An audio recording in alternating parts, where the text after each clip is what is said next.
شاہ صاحب سے شروع کروں گا کہ شاہ صاحب میرا آپ سے آج جس موضوع پہ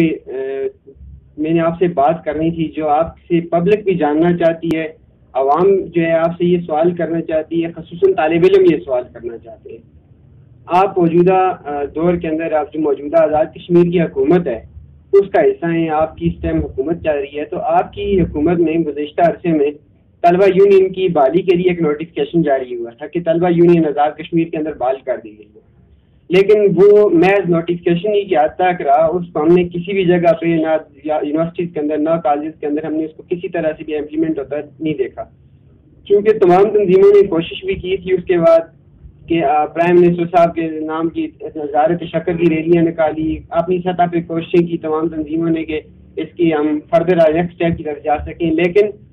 ریاستی حکومت کی عدم توجہ کی وجہ سے یا ان کا اپنے آپ کو اختیارات صرف نوٹیفکیشن تک محدود کر دینے کی وجہ سے ہم اس تک نہیں جا سکے۔ آپ کیا سمجھتے ہیں کہ طلبہ یونین ابھی تک مکمل طریقے سے بحال کیوں نہیں ہو سکی اداروں کے اندر؟ بسم اللہ الرحمن الرحیم۔ سب سے پہلے تو میں جے کے ٹائم نیوز جو ہے آپ کا یہ چینل ہے، آپ کا میں شکر گزار ہوں، کافی عرصے سے طلباء کی آواز، طلباء کے مسائل پہ آپ بات کر رہے ہیں، آج آپ نے بھی ہمیں موقع دیا، اس پہ آپ کا اسپیشلی شکریہ ادا کرتا ہوں۔ جہاں تک آپ نے طلباء یونین کی بات کی تو میں یہ سمجھتا ہوں کہ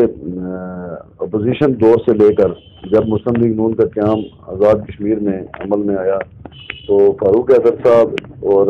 جو ایم ایس ایف کی سیاست کرنے والے لوگ تھے، ہم نے انتخابی منشور کے اندر اس بات کو شامل کروایا کہ آزاد کشمیر میں طلباء یونین کا قیام، طلباء یونین کی بحالی عمل میں لائی جائے گی، دوبارہ الیکشن کروائے جائیں گے۔ یہ فاروق حیدر صاحب اور پوری ہماری جو وفاق میں جماعت تھی، سینیٹر پرویز رشید صاحب وفاقی وزیر اطلاعات تھے اس ٹائم، برجیز طاہر صاحب تھے وفاقی وزیر امور کشمیر، بیشتر جلسوں میں اس پہ انہوں نے بھی بات کی کہ یہ ہم انشاءاللہ یہاں پہ کریں گے، کیونکہ یہ مطالبہ ایک طلباء تنظیم کا تھا اور ہمارے جلسے کے اندر یہ مطالبہ ہم کر رہے تھے۔ تو جہاں تک بات ہے، آپ نے وہ سوال کیا ایک نوٹیفکیشن کی، یہ نوٹیفکیشن بھی ہم نے بہت زیادہ پریشر رکھا، اور M S F Azad Kashmir وہ واحد تنظیم ہے جس نے حکومت سے زکوٰۃ فنڈ اور سکیمیں اور نوکریوں کو ایک سائڈ رکھ کے، ایڈجسٹمنٹوں کو ایک سائڈ رکھ کے ہم نے 1 پوائنٹ ایجنڈے پہ ایک ہی بات کی کہ ہمیں طلباء یونین کی بحالی چاہیے اور ہر حال میں چاہیے۔ اس پہ جناب وزیر اعظم نے مجھے بلایا، اعتماد میں بھی لیا، کوڈ آف کنڈکٹ بھی طے ہوا کچھ، پھر جس کے بعد ایک نوٹیفکیشن کیا گیا۔ اس پہ بہت زیادہ پریشر تھا طلباء، باقی طلباء تنظیموں کی طرف سے بھی اور بالخصوص M S F Azad Kashmir کی طرف سے۔ اس نوٹیفکیشن کے بعد حکومت کے اور ہمارے درمیان بہت ساری ملاقاتیں ہوئی، ہمیں ٹائم دیا جاتا رہا، لیکن میں یہ سمجھتا ہوں کہ ابھی اگر آپ دیکھیں اس سلسلے کو، سرمایہ دار جو لوگ بیٹھے ہوئے ہیں سیاست کے اندر یا حکومتوں کے اندر، وہ اس کو شاید اتنا نہیں لیتے ہیں، پسند نہیں کرتے اس سلسلے کو، جبکہ جناب وزیر اعظم فاروق حیدر صاحب بہت زیادہ اس کو چاہتے تھے کہ یہ ہونا چاہیے، لیکن ان کی توجہ اس پہ نہیں ہے اس طرح، جس کے پیش نظر میں نے پچھلے دنوں میں نے میڈیا پہ بھی پریس کانفرنس بھی کی ہے، ریٹنلی بھی میں نے جناب وزیر اعظم کو اس سے آگاہ کیا ہے کہ یہ ہمارا انتخابی منشور کا حصہ تھا اور اس پہ ہم عمل درآمد چاہتے ہیں، اور اس کے لیے اگر آپ اس پہ نہیں کرتے ہیں، ہم ابھی یہ نہیں ہے کہ بحالی کی بات نہیں کر رہے ہیں، نوٹیفکیشن ہو گیا ہے، ہم ابھی یہ ڈیمانڈ کر رہے ہیں کہ اداروں کے اندر الیکشن کی ڈیٹ اناؤنس کریں، اور ہم نے آگے بڑھ کے ہم نے ان روایات کو ختم کرتے ہوئے ہم نے 80% اٹینڈنس اور ہم نے 70% مارکس پہ بھی ہم نے کہا کہ ہمیں یہ قبول ہے کہ پڑھا لکھا طبقہ، شعور رکھنے والے لوگ، ہم بذات خود، میں نے جب سے اس تنظیم کی صدارت سنبھالی ہے تو میں نے کالجز کے اندر اپنی پوری کوشش کی ہے کہ یہ چھری ڈنڈا کلچر تھا اس کو ختم کرنے کی، اور یہ بھی پولیٹیکل پارٹیز کرواتی تھی، اسٹوڈنٹس خود نہیں کرتے تھے، اور اب آج کے دور کا اسٹوڈنٹ ماشاءاللہ کافی اویئر ہے، اسے ہر چیز کا پتہ ہے کہ کیا غلط اور کیا صحیح ہے، لیکن اس کے لیے میں آپ سے ایک مرتبہ پھر یہ آپ کو بتا دینا چاہتا ہوں کہ اگر ابھی بھی ہماری اس پہ بات چل رہی ہے حکومت کے ساتھ، اگر الیکشن کی طرف نہیں جاتی ہیں، الیکشن کی ڈیٹ اناؤنس نہیں کرتے ہیں، تو ایم ایس ایف آزاد کے لیے فرنٹ رول میں احتجاج کرے گی اور اپنی حکومت اور اپنی پارٹی کے خلاف نہیں، یہ ہمارے انتخابی منشور کا ایسا، اور اس پہ عمل درآمد کے لیے ہمارے زیادہ صاحب کی طرف میں آپ بتائیں عثمان صاحب کے جیسا کہ گزشتہ شاہ صاحب نے بھی کہا کہ طلبہ یونین کی بحالی کے لیے ایم ایس ایف نے اپنا کردار ادا کیا، اور ہم نے دیکھا کہ گزشتہ سال میں پاکستان کے اندر طلبہ تحریکوں کا ایک زور نظر آیا ہمیں. مختلف جگہ کے اوپر تقریباً 70 سے زیادہ پاکستان کے چھوٹے بڑے شہروں کے اندر طلبہ نے احتجاجی ریلیاں نکالی تھی. تو اس سارے ماحول کے اندر وفاق کے اندر موجود پاکستان تحریک انصاف کی حکومت موجود تھی, آپ کی حکومت موجود ہے. تو اس کے باوجود مختلف جماعتوں کی جانب سے, اپوزیشن کی جانب سے بھی طلبہ تنظیموں کی یہ جو اسٹوڈنٹ یونین کی بازی ہے, اس کے حوالے سے مختلف قرارداد پیش ہوئی, حمایت ہوتی رہی. ایون کہ پی ٹی آئی کے کچھ لوگوں نے بھی حمایت کی. لیکن کیا وجہ ہے کہ پاکستان کے تعلیمی اداروں کے اندر آج بھی ایک مخصوص مائنڈ سیٹ کی جو ہے نا سیاست کی جا رہی ہے, وہاں طلبہ یونین کو بحال نہیں کیا جا رہا ہے. اس کی بنیادی وجہ کیا ہے, آپ کیا سمجھتے ہیں؟ بسم اللہ الرحمن الرحیم. جی بہت شکریہ آپ کا اور جموں کشمیر ٹائمز کا. بات یہ ہے کہ انصاف اسٹوڈنٹ فیڈریشن کا قیام 2007 میں عمل میں لایا گیا, اور اس کی جو بنیادی وجہ تھی وہ طلبہ یونین کی بحالی تھی. اور اس تحریک کا آغاز کرتے ہوئے ہم نے 2013 اور پھر 2018 کے الیکشن میں ایک بھرپور کردار ادا کیا. انصاف اسٹوڈنٹ فیڈریشن نے 40 لاکھ سے اوپر ہمارے ممبر تھے جنہوں نے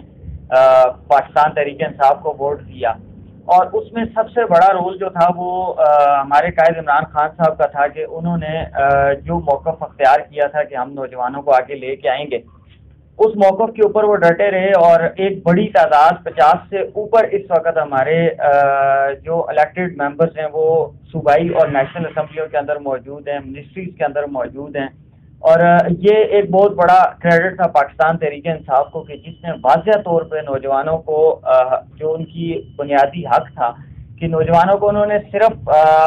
ٹرک کی بتی کے پیچھے نہیں لگا کے رکھا کہ آپ نے صرف جلسوں جلوسوں کے اندر نعرے مارنے ہیں یا کرسیاں اٹھانی ہیں یا بینر لگانے ہیں, بلکہ جو اصل حق ہے نوجوانوں کا وہ اسمبلی کے اندر ان کو پہنچایا, آئین سازی کے اندر ان کو پورا رول دیا. اب جہاں تک طلبہ یونین کی بحالی کی بات ہے تو آج بھی انصاف اسٹوڈنٹ فیڈریشن کی جتنی قیادت اس وقت اسمبلیوں کے اندر موجود ہے وہ اس وقت فلی سٹینڈ کر رہے ہیں کہ ہم نے طلبہ یونین کو بحال کرنا ہے. اور خان صاحب وزیر اعظم پاکستان بھی اس چیز کی مکمل حمایت کر رہے ہیں کہ طلبہ یونین بحال ہے, ہونی چاہیے. اس کی وجہ یہ ہے کہ ہم یہ سمجھتے ہیں کہ پاکستان کے اندر جو تعلیمی فرسودہ نظام ہے, یہ جو سیاسی نظام اس وقت ہمارے اوپر رائج ہے, اس کے اندر طلبہ کا کردار ایک اہم رول ہے. طلبہ یونینز نے ہمیشہ لیڈر پیدا کیے ہیں اور یہ ایک یونیورسٹی کا کردار انہوں نے ہمیشہ ادا کیا ہے. بدقسمتی سے ہمارے اندر وہ سیاسی کلچر, وہ خاندانی کلچر اور اس طرح کے دیگر فرسودہ جو نظام تھا, اس نے اس سارے کلچر کو جو اصل نوجوانوں کی قیادت تھی اس کو دبوچ کے آگے لے آئے. اب اس کلچر کو پاکستان تحریک انصاف نے واضح طور پہ دیکھیں, کوئی بھی چیز جو ہے نا وہ آپ کو چینج کرنے میں بہت ٹائم لگے گا. آج اگر مسلم دنیا کے اندر آپ دیکھیں کہ اگر مہاتیر محمد صاحب ایک بڑے لیڈر ہیں تو وہ 1 سال یا 2 سال کے اندر ترکی کو انہوں نے چینج نہیں کیا, ان کو ترکی کو چینج کرنے میں 23 سال لگے. اسی طرح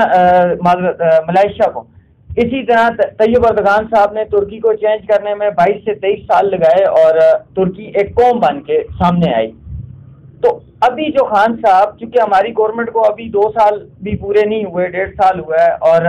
چیزوں کی جو ملک کے حالات تھے اس کے پیش نظر بہت سارے اور مسائل تھے, کرپشن کے مسائل تھے, باقی دیگر مسائل تھے,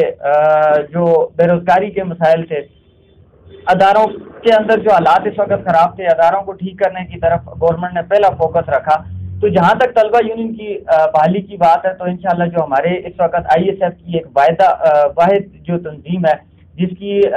وہاں پہ قیادت اسمبلیوں کے اندر, نیشنل اسمبلیز کے اندر موجود ہے, صوبائی اسمبلیوں کے اندر موجود ہے, تو ہم نے خود بھی اس چیز کے اوپر آزاد کشمیر ISF نے بھی سٹینڈ کیا ہے, اپنی جو قیادت وہاں موجود ہے. کیونکہ آزاد کشمیر میں طلبہ یونین تب بحال ہوگی کہ جب فیڈرل کے اندر, پاکستان کے اندر